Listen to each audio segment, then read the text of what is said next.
Well, welcome to friend, ally, leader for the ForumforAg, Janez Potočnik. Hello and welcome, Chairman of the RISE Foundation, of course, also. And Janez, on the 15th Forum for the Future of Agriculture, you reflected a little in your opening address this morning on past forums and where we've begun. But I wanted to also ask you from that historical point of view. You have expanded the partnerships, the strategic alliances over the years for the forum. Why is that important? Somehow the forum from the very beginning was more focused on agriculture itself. And one of the strategic decisions was to expand it in two ways. To expand it from agriculture to the whole food chain. So that's immediately bringing much more partners on board. And the second was to expand it in geographical direction, so to expand it from Europe globally.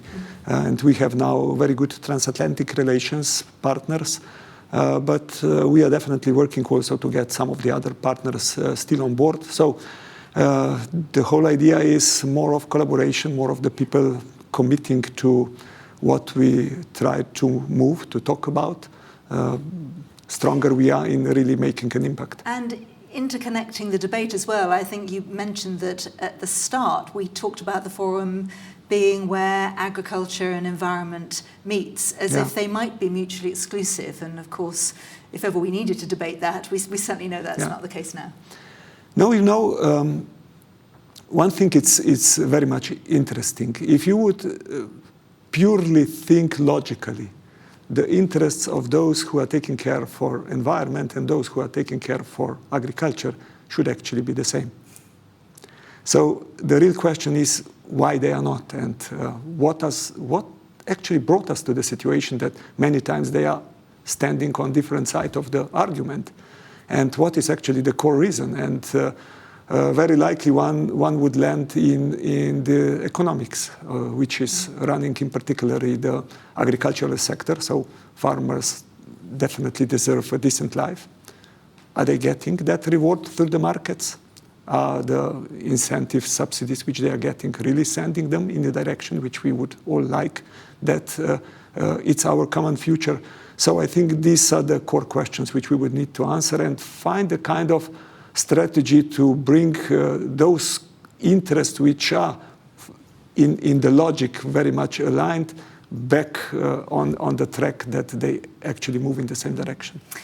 That is at the heart of the forum, of course, isn't it? Yes. And there are new collaborations that are springing up all the time. I mean, you announced one this morning on the Global Forum on Farm Policy and Innovation. And these are important, aren't they? We have the first ever digital tech partner talking to us today as well. Yeah, this is all in line with something which you asked me in the first question. It's basically in line what we try to achieve with the forum. So at the end of the day, the whole story is about impact. So how to achieve impact, because scaling and time are not on our side. So we need to speed up and we need to broaden the impact. And bringing those new coalitions, new partners, high-tech Microsoft on board, for example, it's simply giving you much more opportunities for additional solutions, which are sometimes not very well understood yet by farming community, nor very much uptaken also because they are simply from the funding perspective not the easiest option. So I think it's pretty important that these things start to integrate into solution seeking. And of course you also talked to us at the forum this morning about the crisis that we talk about frequently, sadly, still there, the fragility of the planet. But I think Frans Timmermans also mentioned the saving humanity as central to that theme, as opposed to saving the planet. But of course, you have always talked about climate change, biodiversity loss, and pollution. Yeah. Now, one of my points, which I think it's not understood very well by many, is that when we talk about the necessary transition, which we normally connect it with the environmental area, because we would like to make a kind of peace between nature and humans, we basically talk of much more deeper things and consequences potentially on us humans.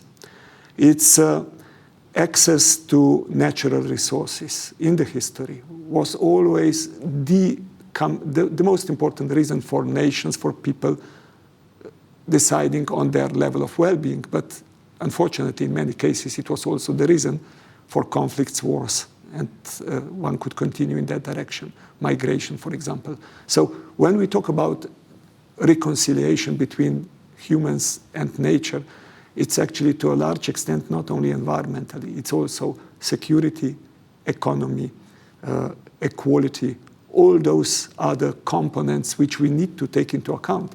And that's actually the choice which we have to do in this very much connected world. Either with common wisdom, understanding, joint work, we will set the trajectory to something which would be a future of peace, or will we set the trajectory where the uncertainty and possibility of conflicts and not really comfortable future will be part of our reality? And this, it's important thing to understand. And of course, we live with these threats, they are still very much front of mind. And you talked about shifts that were needed. You talked about paradigm shifts on leadership, for example. Yeah, of course, yeah. I was talking about few of the fundamental shifts which are needed. One is that we need to move from current situation where too many times humans are there to make in the context of economic success, instead of economy being there for delivering human needs. That's why we actually need economy. So we simply need to set the order right. We also need to align with the fact that humans are not external and superior to nature, but we are part of nature. So destroying nature is basically destroying ourselves. And in that context, we need to move very much from this very much resource-based production system which we have created to something which will be more based on creation, on finding the solutions for human needs which would be energy and resource more efficient. And that's the core problem. And part of that is, of course, also the governance logic. Why the governance logic? Because the institutions which are guiding our life are somehow not anymore fit for purpose. So many of those things which happened in the last 50 years, many do not recall that, for example, where Club of Rome released the limits to growth, it was 3.8 billion of the people on the planet. Now this it's in over. 1972, wasn't it? Yeah, that was 72, and now it's more than 8. So we are the first generation which is living in socio-ecological space of planetary scope. We are so interconnected, interdependent. All the things you talked about, you mentioned, are part of that story. So we need to set the governance better, and we need to understand that sharing sovereignty, it's actually the most logical and needed way to, in the long term, protect human sovereignty on that planet, and that we will still be able to be part of the broader Earth ecosystem, if I can put it like that. Yes, and we had Jane Goodall speak to us as an inspirational speaker, because we have voices from all parts, all sectors, as you mentioned. But as an anthropologist, esteemed, her work has been lifelong, and she talked about the ecosystem as a tapestry. If one thread is pulled, then the tapestry can unravel, and that's absolutely your thing too. Jane, it's phenomenal. I was lucky enough to meet her in person. And she's really so brilliant in understanding and explaining the things in a simple and understanding way that it stays with you. So yeah, she's absolutely right. So I think it's pretty much part of the story of this peace between humans and nature, and understanding that destroying that, it's simply destroying ourselves. And if we don't understand that, like it was said also at the conference, so that the planet is not in danger. It's actually those who are inhabiting, including humans, who are in danger with the behavior which is setting conditions on the planet that they are not anymore bearing for living. So that's the real problem. And so finally, our theme is Fixing Tomorrow Today, and I know that you, for the first time at the conference, will be publishing commitments. Yeah. That's actually a kind of recognition that we should also, as a forum, step further. That we don't want to be a talking club.